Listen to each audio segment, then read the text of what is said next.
Salut à tous, c'est Fag, j'espère que vous allez bien et aujourd'hui on se retrouve pour un petit bilan de l'Europa League et de la Conference League pour les peu de clubs allemands qui en font partie actuellement. C'est une petite vidéo courte bilan, en gros c'est pour contrebalancer les 25 minutes que je viens de lancer sur la Ligue des Champions. Et donc en Europa League, chaque équipe a déjà joué 3 fois là où en Conference League ça a joué seulement 2 fois.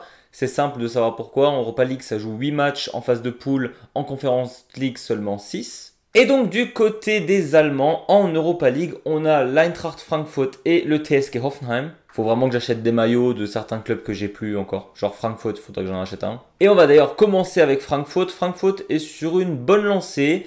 Ça a commencé de manière assez difficile et en même temps c'était un gros match. Pour le coup, je l'ai vu celui-là, c'était contre le Viktoria Pilsen où Eintracht a joué 3-3. Donc gros match et surtout très offensif. Donc premier match à la maison, match nul.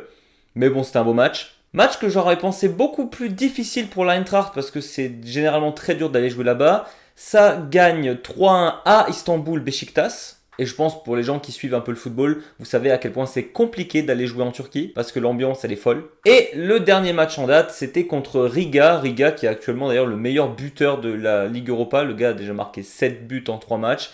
Et ça gagne très difficilement. Ça s'est fait globalement dominer. C'était le match d'hier. Mais ça gagne, et c'est le plus important. Et donc sur ces 3 matchs, l'Eintracht nous fait donc 2 victoires, 1 match nul, ce qui donne 7 points en tout.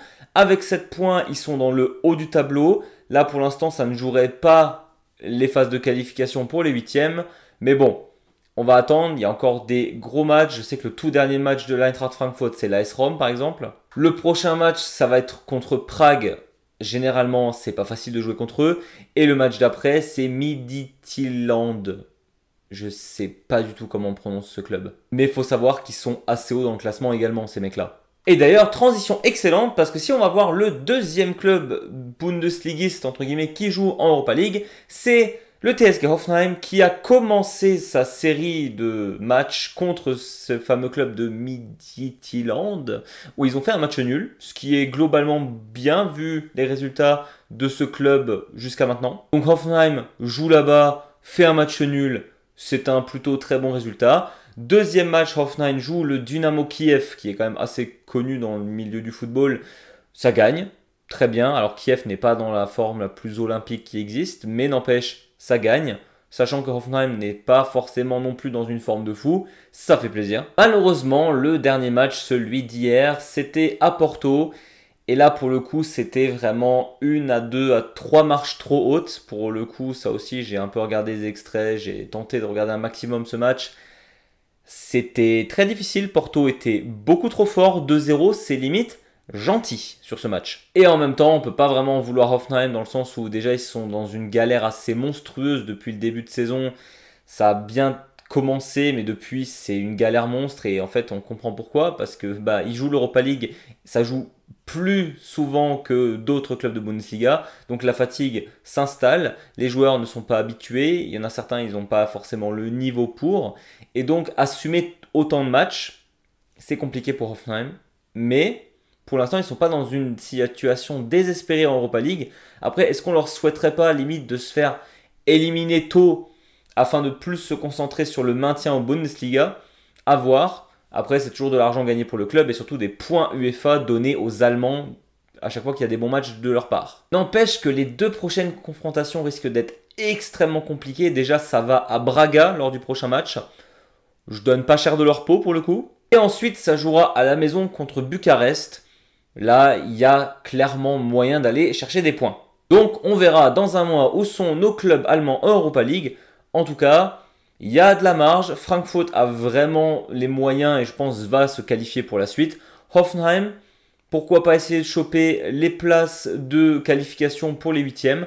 Sur un malentendu, pourquoi pas. Et donc c'est tout pour nos clubs de Bundesliga en Europa League. Et on va se concentrer sur le seul club de Bundesliga en Conference League, qui est le FC Heidenheim. Et il faut dire ce qui est, Heidenheim depuis le début de saison, très bon en Bundesliga, là ça rejoint un peu le milieu de tableau, c'est un peu là où on les attendait, mais ça fait des très bons matchs et surtout que ça montre une volonté certaine. Et on pourrait se dire, oui, mais ils jouent justement la Conference League, ils jouent plus de matchs, ils vont plus se fatiguer. Et faut savoir qu'en Conference League, ils s'en sortent plutôt pas mal les Bougs. 2 matchs, 2 victoires. La première totalement dominée de la part de Heidenheim, 2-1 contre Ljubljana. Et hier, ça jouait Papos, là-bas. Ça s'est fait dominer 2-A à Z pour le coup. Vraiment, il n'y avait pas grand-chose de la part de Heidenheim. Et pourtant, ça gagne. Et ça, c'est vachement cool. Déjà pour eux, parce que du coup, ils ont des points. Mais en plus, pour l'indice UEFA, c'est nickel. Et pour le coup, ils se sont vraiment fait dominer. Mais bon, c'est des points pris. Heidenheim donc fait partie de beaucoup de clubs pour le coup qui ont gagné leurs 2 premiers matchs. C'est je crois les derniers au niveau du goal average parce que 2-1 et 1-0 bah, ils sont à plus 2 seulement, c'est pas énorme. Malgré tout ce qui compte c'est les points avant tout. Et pour l'instant ils sont super bien placés pour la suite. Il n'y a que 6 matchs, donc on pourrait se dire que sur les 4 matchs restants, Heidenheim est totalement capable de chercher 1 à 2 victoires encore.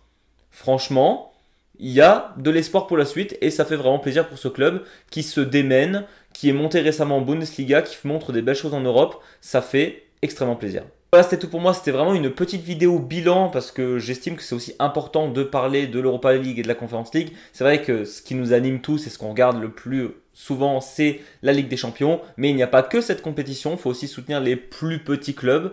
Donc je trouve ça cool. Et je pense qu'on refera un bilan à la fin des phases de poule de ces 2 compétitions. En tout cas, n'hésitez pas à mettre un pouce vers le haut si cette vidéo vous a plu, à vous abonner sur YouTube, sur Instagram, sur TikTok si vous voulez continuer à me suivre. Et d'ici la prochaine vidéo, je vous dis servus.